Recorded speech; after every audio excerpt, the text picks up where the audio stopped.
Le Salon du dessin s'est construit d'année en année, puisqu'on fait la 27e édition cette année, grâce au travail des marchands qui l'organisent, à la qualité des marchands qui viennent exposer et au nombre d'expositions qui sont fédérées à Paris, autour du Salon du dessin, et qui font venir énormément de collectionneurs et de conservateurs pour cet événement.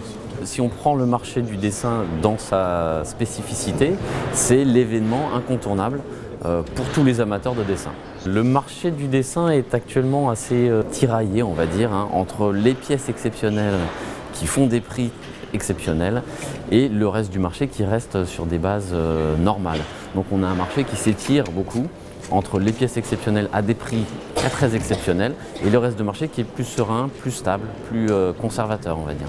C'est quand même un marché qui est déjà bien mature. Donc je ne pense pas que ce soit un marché qui soit voué à la fois à une explosion ou à un effondrement. C'est un marché qui est stable, avec des intervenants sérieux, fidèles et qui font en sorte que c'est un marché vivant, mais que je ne vois pas exploser dans les années à venir. Non. Donc une bonne valeur de stabilité. C'est ça.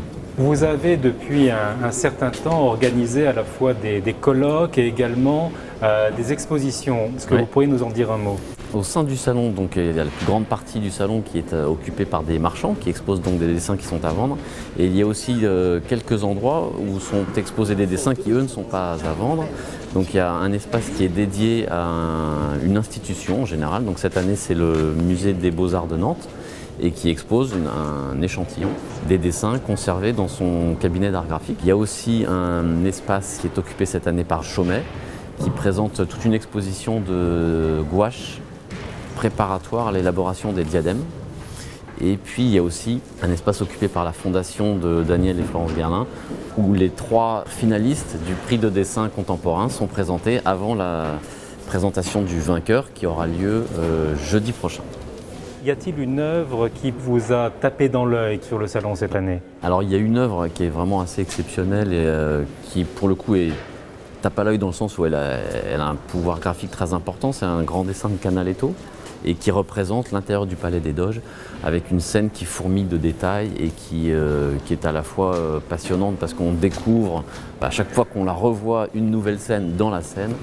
Et puis un dessin de grande taille, dans un très bon état, par un très grand artiste. Donc c'est vrai que c'est une feuille vraiment très très imposante. Mais il y a aussi, quand on regarde un peu partout, des dessins qui peuvent être beaucoup moins importants, mais avec aussi un esprit différent. Il y a comme ça une toute petite aquarelle d'un artiste qui sort de sa boîte et qui est un clin d'œil sur le travail d'un artiste avec une image très étonnante. Voilà, donc il y a à la fois ça peut être des petits dessins mais très étonnants et puis des grandes feuilles majeures éblouissantes.